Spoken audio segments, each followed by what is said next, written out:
সময় প্রবহমান, মেনে নেওয়া এবং মানিয়ে নেওয়ার মাঝেই কেটে গেছে বহুদিন। এর মধ্যে অনেকগুলো পাবলিক পরীক্ষা হয়ে গেছে। দুঃখজনক বিষয় হলো কোথাও চান্স পায়নি চিত্রা। পাবে কিভাবে?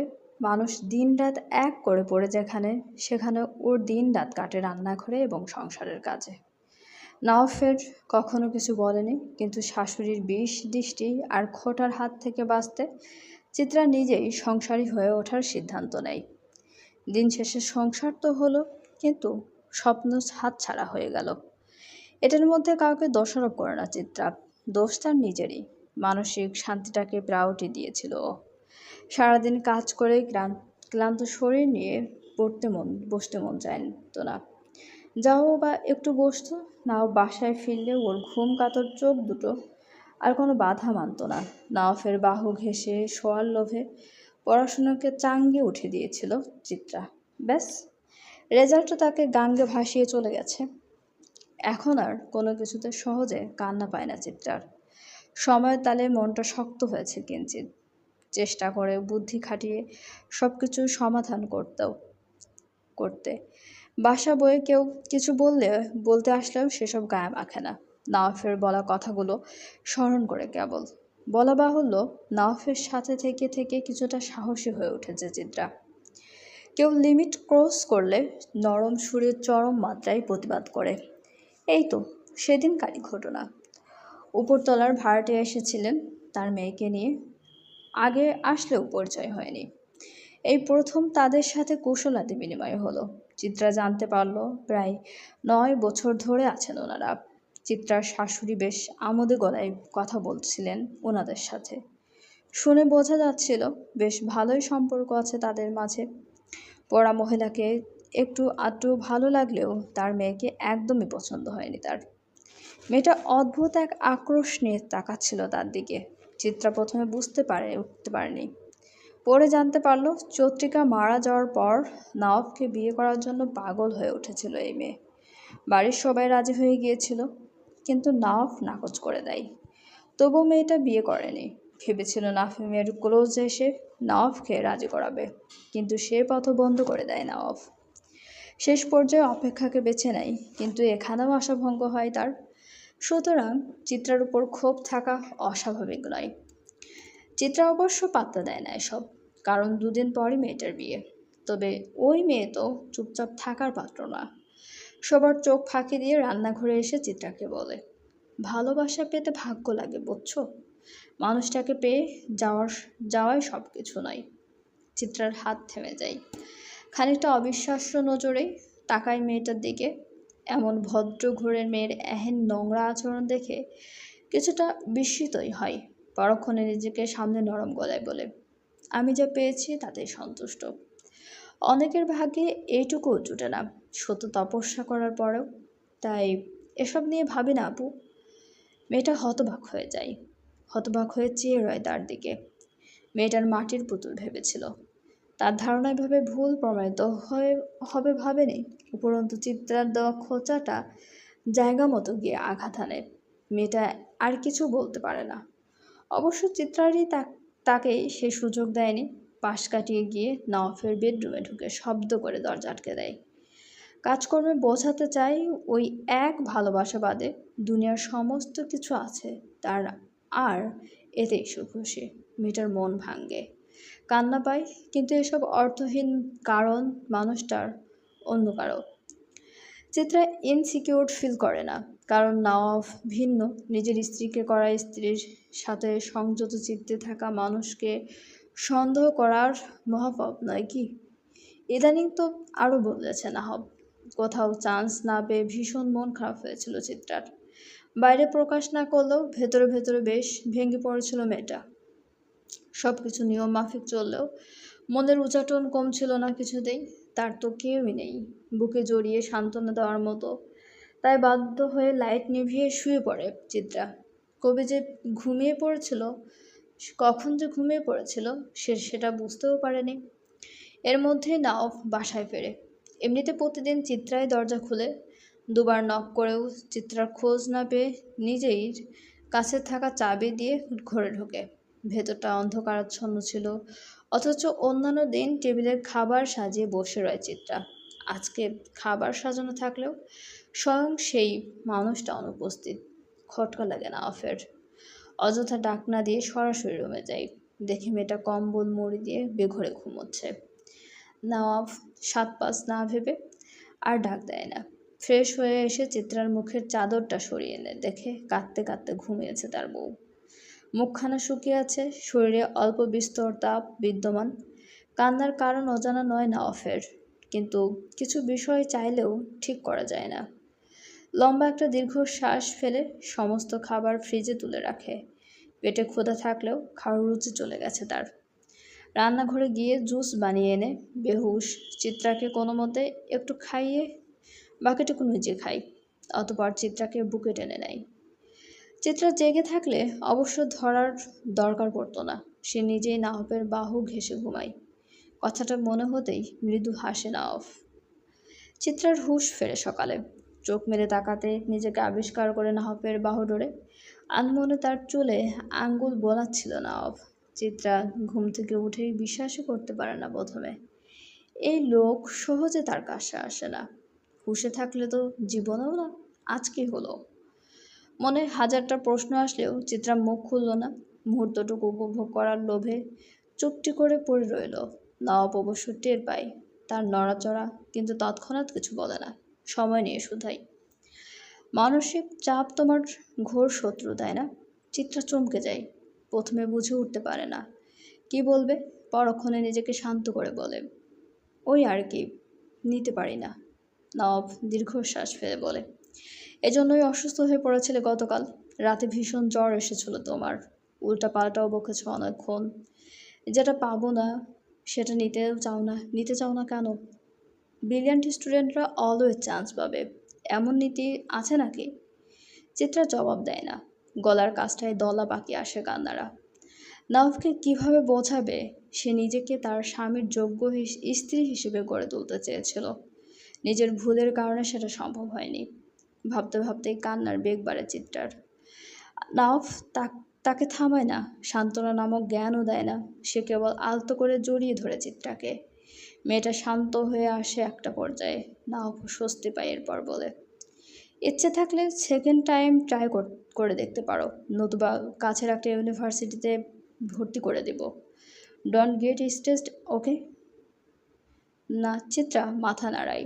সিদ্ধান্ত নেয় সেকেন্ড টাইম ট্রাই করে দেখবে। যথারীতি সেভাবেই প্রিপারেশন নেওয়া স্টার্ট করে। এবার নাওফ নিজে তদারকি করছে। অফিস থেকে ফিরে সময় দিচ্ছে চিত্রাকে। ভোরে টেনে উঠিয়ে পড়তে বসাচ্ছে। এই চক্করে তাদের সম্পর্কটা একটুখানি আগিয়েছে। এখন চিত্রাকে অবাধে টুকটাক স্পর্শ করে নাওফ। যদিও বা স্বামী সুলভ কর্তৃত্ব খাটায় না, তবে আগের চাইতে সহজ হয়েছে সম্পর্কটা। চিত্রাকে নিয়ে মাঝে মধ্যে ঘুরতেও বের হয় নাওফ। কোনো কিছুই অবশ্য চোখ এড়ায়নি নাজনীন বেগমের। সব কিছু হারিয়ে দিশেহারা নওয়াব সম্বল রূপে চিত্রাকে আঁকড়ে ধরতে চাইছে। এটা বুঝতে আর বাকি নেই নাজনীন বেগমের। তিনি নিজেও পরখ করে দেখেছেন, মেয়েটা যেমনই হোক অন্তত বড় বোনের মতো নিমক হারাম নয়। সব মিলিয়ে তিনি যথেষ্ট সন্তুষ্ট চিত্রার ওপর। আর কি হবে এত নড়ে? উল্টো ছেলেটাকে হারিয়ে ফেলবেন চিরতরে। গতরাতে আশরাফ সাহেব তাকে বুঝিয়েছেন অনেক কিছু। নিজেও ভেবে দেখলেন, আসলেই তো চিত্রা তার প্রতিদ্বন্দ্বী নয়, বরং ছেলের সুখময় জীবনের চাবিকাঠি। তাই সিদ্ধান্ত নিয়েছেন চিত্রাকে আর দূর ছাই করবেন না, বরং নিজ হাতে তাকে সংসারী বানাবেন। এজন্যই এসেছেন চিত্রার কাছে তিনি। ভাবনা মোতাবেক রান্নাঘরে কাজে ব্যস্ত চিত্রাকে হাঁক ছেড়ে ডাকলেন নাজনীন বেগম। এই প্রথম বোধহয় এমনটা হলো। আকস্মিক শাশুড়ি ডাকে চিত্রা বেশ হকচকালো। ভয়ের তো গলায় বলল, জি। নাজনীন বেগম যথাসম্ভব নরম সুরে বললেন, এদিকে আসো তো। সবে তরকারি তেলে দিয়েছে চিত্রা। এখন গেলে রান্নাটা স্বাদ মতো হবে না। তবুও সব কিছু ফেলে প্রায় দৌড়ে উপস্থিত হলো ড্রয়িং রুমে। নাজনীন বেগম নীরব চোখে দেখলেন চিত্রার উৎকণ্ঠা। ভালো লাগায় ছেয়ে গেল তার মন। কম তো অপদস্থ করেননি। এরপরও কি ভীষণ সমীহ করে চলে। সত্যিই মেয়েটা চমৎকার। কিঞ্চিৎ হাঁপাচ্ছে চিত্রা। চেয়ে আছে প্রশ্নাত্মক চোখে। জড়তার কারণে হয়তো মুখ ফুটে বলতে পারছে না কিছু। নাজনীন বেগম নিজেই বললেন, বসো আমার পাশে। খানিকটা দ্বিধান্বিত হলো চিত্রা। কিয়ৎকাল দাঁড়িয়ে থেকে ধীর লয়ে হেঁটে শাশুড়ির পাশে ঘেঁষে বসল। নাজনীন বেগম তাকে আগাগোড়া পরখ করে গম্ভীর গলায় শুধালেন, এখন কেমন আছো? কদিন আগে মাত্রাতিরিক্ত মানসিক চাপের জন্য ভীষণ অসুস্থ হয়ে পড়েছিল চিত্রা। নাজনীন বেগম বোধহয় সেজন্যই এত আগ্রহ নিয়ে জিজ্ঞেস করলেন। চিত্রা লজ্জা মাখা গলায় বলল, আলহামদুলিল্লাহ, এখন পুরোপুরি সুস্থ। নাজনীন বেগম কি বললেন কি বলবেন বুঝে পাচ্ছেন না। সব কথা তো আর অনায়াসে বলে দেওয়া যায় না। উনি খানিকটা উসখুস করে ইঙ্গিতপূর্ণ গলায় বললেন, তা তোমার সংসার কেমন যাচ্ছে? স্বামীর মন জুগিয়ে চলছে তো? সুখবর কবে পাবো? একসাথে এতগুলো প্রশ্ন শুনে থমকালো চিত্রা। মানেটা বুঝতে পেরে লজ্জায় লাল টমেটো হয়ে গেল পুরো। নাজনীন বেগম তার অবস্থা দেখে নিজেও অপ্রস্তুত হয়ে পড়লেন এবং এরপর সাফাই গাওয়ার মতো করে বললেন, তুমি ছোট মানুষ, অভিজ্ঞতা কম, সমস্যা হলে সমাধান দেওয়ার কেউ নেই। ছেলে মানুষ কি আর ওসব বোঝে? এজন্যই ভাবলাম আমি জিজ্ঞেস করি। তোমার তো আর বড় যা কিংবা ননদ নেই যে হাতে ধরে শিখিয়ে দিবে। সবই আমার করে দেওয়া লাগবে। চিত্রা গুটিয়ে গেল কিছুটা। বুঝে উঠল না কিভাবে রিয়েক্ট করবে। শাশুড়িকে নিয়ে অভিজ্ঞতা তার বড়ই তিক্ত। সম্মানের জায়গাটা অক্ষুণ্ণ থাকলেও বিন্দুমাত্র ভালোবাসা অবশিষ্ট নেই। সে মেনে নিয়েছিল নিয়তি। কিন্তু হুট করে নাজনীন বেগমের এত নরম আচরণ নানাবিধ প্রশ্নের উদ্রেক ঘটাচ্ছে মস্তিষ্কে। বিভ্রান্ত চিত্রান মুখ পানে চেয়ে নাজনীন বেগম একটু মিছে হম্বিতম্বি দেখিয়ে বললেন, তোমাদের আজকালকার মেয়েদের কিছু বলাও যায় না বাবা। আমাদের শাশুড়িরা তো 19 থেকে 20 হলেই পিঠে চেলা কাঠ ভাঙত। তোমার ওই উড়নচণ্ডী বোনের জন্যই একটু অশান্তি সহ্য করতে হয়েছে তোমায়। পরে ভেবে দেখলাম তুমি মেয়েটা খারাপ নয়। কথাগুলো বলে শুনে মলিন হাসল চিত্রা। অন্যের পাপের বোঝা বহন করা বুঝি তার দায়িত্ব? প্রশ্নটা মনে হলো কিন্তু মুখে ফুটল না। অহেতুক অভিযোগ করে কি হবে যেখানে নিয়তি নিষ্ঠুর। নাজনীন বেগম তার মলিন মুখটা দেখে গলা খাকারি দিলেন, আমতা আমতা করে বললেন, বললে না তো। চিত্রা পড়ল বিপাকে। কি বলবে ও? একান্ত ব্যক্তিগত ব্যাপারগুলো খোলসা করে বলা যায়, তা আবার গুরুজনের কাছে? চিত্রাকে অস্বস্তিতে মিইয়ে যেতে দেখে নাজনীন বেগম ভরসা দিলেন, আহা, লজ্জা পাচ্ছ কেন? তোমার ভালোর জন্য জিজ্ঞেস করছি আমি, ভয় পেও না। আমি আদি যুগে শাশুড়িদের মতো তোমার সংসার ভাঙতে আসেনি। আমার ছেলেটাকে তো চিনি, তাই তোমায় সাবধান করতে এসেছি। শেষোক্ত কথাটা তীরের মতো বিধে চিত্রার কানে। সাবধান করতে এসেছে মানে? বুক কাঁপে আশঙ্কায়। নফস ছাড়া কোনো গতি নেই তার। ভালো না বাসুক, সংসার না হোক, ওই বুকটাতে একটুখানি ঠাঁই পেলেই হবে। গোটা একটা জীবন অনায়াসে কেটে যাবে চিত্রার। শুকনো ঢোক গিলে কাপা গলায় শুধালো চিত্রা, কি কি হয়েছে? অভিজ্ঞ নাজনীন বেগমের চোখ ফাঁকি দিতে পারেনি চিত্রার অস্থিরতা। মেয়েটার চোখে হারানোর ভয়টা স্পষ্ট। ভেতরে ভেতরে বেশ প্রশান্তি অনুভব করলেন নাজনীন বেগম। বাইরে প্রকাশ করলেন না, বরং মুখখানা আরো গম্ভীর করে মোক্ষম কথাটা বললেন, সদ্য সন্তান হারিয়েছে নওয়াব, শোক কাটেনি বিধায় তোমাকে কাছে টেনেছে। এমনিতেও কেমন তা তো জানোই। যদি নিজের ভালো চাও তবে এখনই বাচ্চা নিয়ে নাও। পড়াশুনো পরেও করতে পারবা। স্বামী হাতছাড়া হইলে সংসার টিকবে? কথাটা সম্পূর্ণ যৌক্তিক। চিত্রার মনে হলো কেউ ওকে স্বপ্ন ছেড়ে বাস্তবতায় এনে আশ্রে ফেলেছে। তীব্র যন্ত্রণা অনুভূত হলো বুকে। মস্তিষ্কে দানা বাঁধল চিন্তারা। এক ঝটকায় নিজেকে নিঃস্ব মনে হচ্ছে। ওকে ওকে চিন্তায় অস্থির হতে দেখে নাজনীন বেগম বললেন, কি হয়েছে? ভয় পাচ্ছ? চিন্তা করো না, একটু সাহস করে মেডিসিন মিস দিও। ছেলে মানুষ অত নজর রাখবে না এসবে। সুখবর আসার আগে সেও কিছু টের পাবে না। একবার যদি জানতে পারে তার অস্তিত্ব আসছে, তাহলে রাজ রানী করে রাখবে তোমায়। মিলিয়ে নিও। চিত্রা পরপর ঢোক গিলল কতগুলো। শাশুড়িকে কিভাবে বলবে? মেডিসিন খাওয়ার মতো কিছু ঘটেইনি তাদের মধ্যে। অপারগতার অসহায় লাগলো চিত্রার। ঝাপসা হয়ে এলো চোখ।